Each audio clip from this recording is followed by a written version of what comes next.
SCP-1678 is a Victorian-era underground recreation of modern London, located 1 kilometer under the original.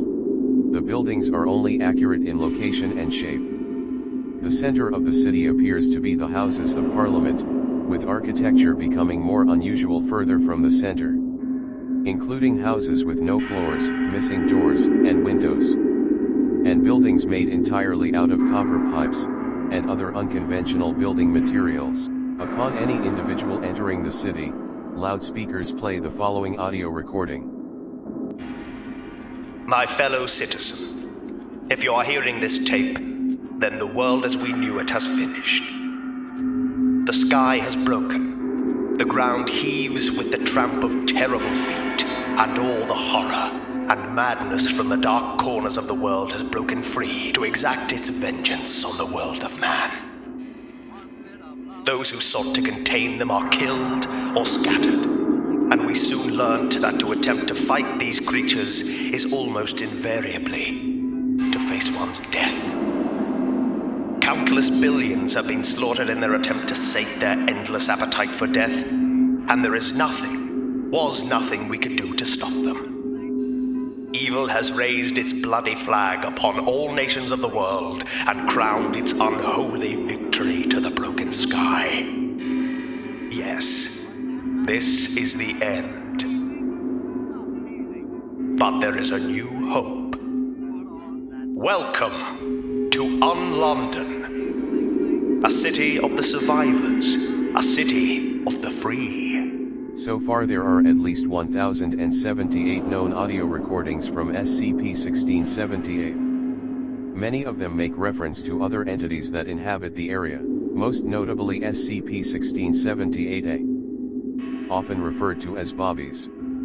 They resemble Victorian police and are extremely hostile towards Foundation personnel. They are reassembled from dismembered human corpses with simple industrial screws and hinges. Their heads are always bandaged. Despite this, they are still able to sense any nearby humans and attack them with improvised weapons while nearby loudspeakers broadcast the audio recording. Police, halt! Criminal! Other entities include 1678-B, eyes in the sky, mechanical birds with a small video camera for a head. Whether or not they can communicate with other entities is unknown. 1678-C, wretches, beggars resembling humanoids of old age dressed in rags. And 1678-D, Dr. Goody's Wonder Food, a synthetic starch gel available from gas pump-like vending machines found in almost every building, advertised as having all the nutrients necessary for survival. Although after a period of about 6 weeks consumers would become dangerously underweight, due to a lack of fat and protein. It also has addictive and psychological effects, making consumers more obedient and complacent.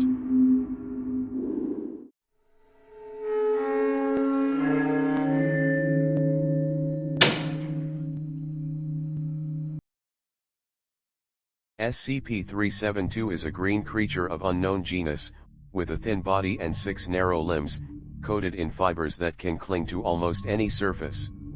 Every part of its body is abnormally flexible. Its muscle fiber allows for extremely fast and precise movement. It has a single sensory organ capable not only of echolocation, but detecting energy transfers, such as electrical impulses in muscles, allowing it to predict and time itself to its victim's movements. It first came to attention of the Foundation after it had stalked a patient by following him and remaining out of sight of those around him, making him believe that he was hallucinating a monster that nobody else could see. Victims only detect brief green flashes in the corners of their vision while being stalked. It usually hides in scotomas, blind spots, and saccades, clipping during eye movement.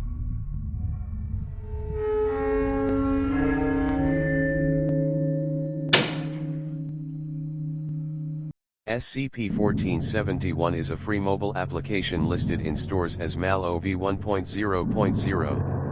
It has no listed developer. Through unknown means it bypasses the application approval process and creates no icons or shortcuts once installed. Every 2 to 6 hours the subject will receive an image from an unknown number.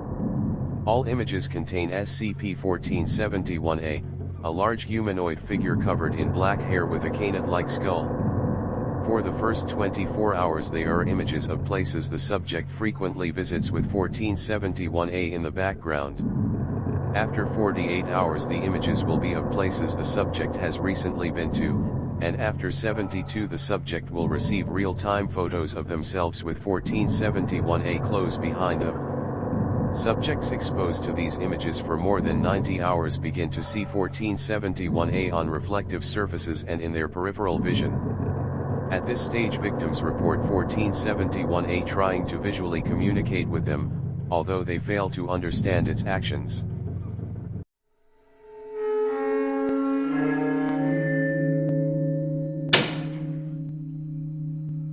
SCP-122 is a children's nightlight in the style of a shooting star. There are no manufacturer markings or uniquely identifiable features to distinguish it from any other nightlight. However, when unpowered it affects all humans within 500 meters, causing them to enter a comatose state when sleeping that they do not wake from until SCP-122 is plugged back in. Subjects report seeing instances of SCP-122-1, humanoid figures seemingly made of shadow that form around the subject.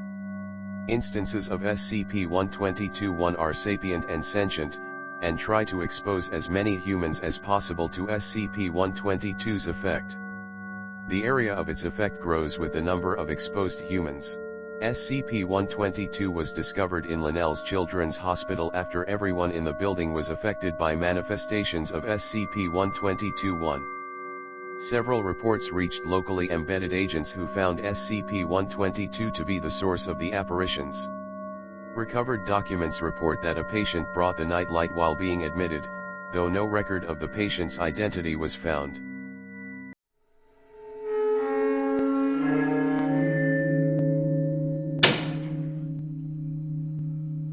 SCP-354 is a pool of red liquid in northern Canada with the appearance and consistency of human blood. The pool becomes denser further down from the surface. If there is a bottom, it is yet to be discovered. Periodically, entities emerge from SCP-354. They are almost always extremely hostile and dangerous. Some of the entities include a creature resembling a giant bat, which destroyed the original watch station. A metallic floating sphere capable of firing concentrated beams of radiation, which self-detonated after being struck with a sledgehammer. A human male of Indian descent, shot dead before he had a chance to escape. And a humanoid machine, described by several personnel as a Terminator, which could make itself invisible to human eyes. Which ceased function after seemingly running out of power after killing almost 90% of stationed guards.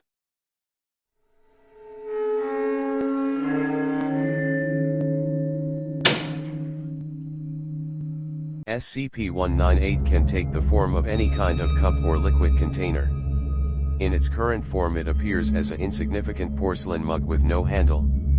In the past it has taken the form of a beer bottle, styrofoam cup, aluminum soda cans and a water bottle. It always appears partially filled with the expected liquid. No matter what form it takes, SCP-198 is entirely indestructible. When picked up, SCP-198 will immediately and painfully bond to the subject's hand or hands. Subjects report the bond as a fiery or searing sensation. Gloves or other barriers have no effect, as long as the cup is grasped they will also attach.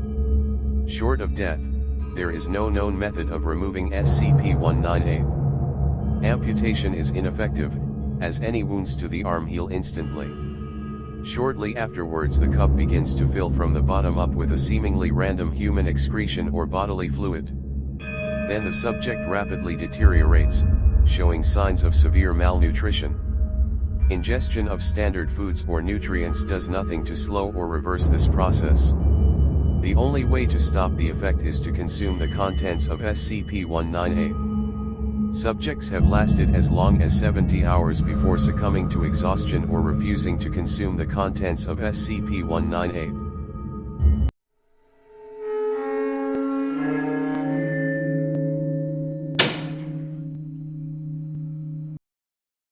SCP-140 is a modern black leather-bound book with an indeterminate number of pages. The inside cover is signed by the author, whose name is indecipherable. But the title, A Chronicle of the Devas, is clearly legible. Examination reveals the book has more pages than would be possible for the binding. Approximately 1 in 15 subjects report the pages having a faint smell of dried blood. Readers admit feelings of paranoia, unease, and occasional nausea while reading SCP-140. Readers almost universally describe its content as fascinating, and express continued interest. SCP-140 details the history of an ancient civilization called the Devites, originating from what is now south-central Siberia. The Devites exhibited unusual continuity. All periods of their civilization included militarism, conquest, ancestor worship, urban centers ruling over large slave populations, and supposedly effective thaumaturgic rituals. If the account is to be believed, a variety of relics and creatures created by the Devites would be dangerous or abnormal enough to be classified as SCPs. The account of the Devites expands whenever SCP-140 comes into any fluid suitable for writing, including human blood. Although sometimes the new material includes descriptions of rituals and illustrations of previous material, they more commonly include more recent accounts of the civilization and descriptions of new individuals and artifacts. SCP-140 seems closer to a biography rather than a historic record, including the life stories of several individuals, including quotes and dates of birth, battlefield descriptions, and daily life. Archaeologists have found artifacts and traces of the Devites in corresponding locations, sometimes in dig sites that have already been thoroughly explored.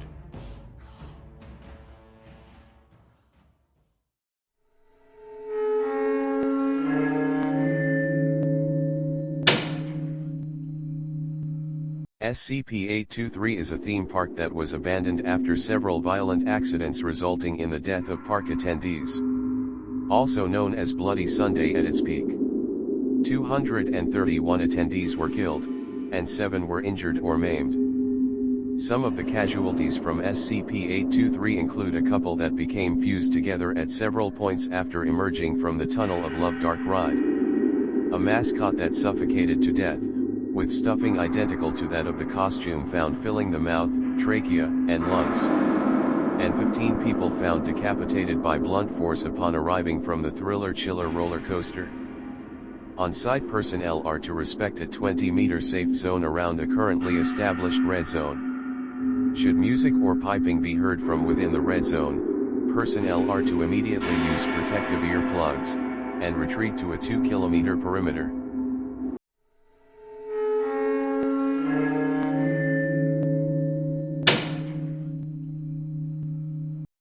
SCP-201 is a very old piece of medical equipment, resembling an IV stand, but with more components made of glass and metal attached. It was discovered in an unused hospital storeroom. No records of SCP-201 at the hospital have been found. Anyone who comes within 30 meters of SCP-201 will cause the subject to be displaced into an alternate reality and cease to exist in our world. The effect is seemingly random, only affecting certain individuals within 1 to 48 hours after exposure. The alternate world is identical to our own, except it is completely empty. It is in a state of constant twilight, with no sun or moon visible at any time. There is a large amount of dense gray fog, seemingly unaffected by wind. There is no life of any form to be seen anywhere, including plant and animal. Major cities are completely abandoned as if all life ceased to exist in the same instant. Most if not all electrical systems are broken or without power. And the air randomly takes on a gray-brown tint, accompanied by a strong wind.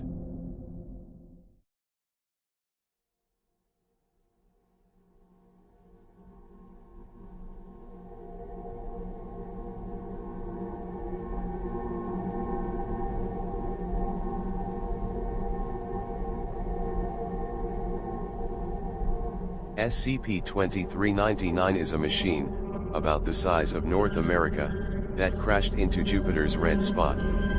It appears to be damaged, possibly from impact with the Moon Io, and has created small repair drones to protect it and search for missing parts on nearby moons and deeper in Jupiter's atmosphere.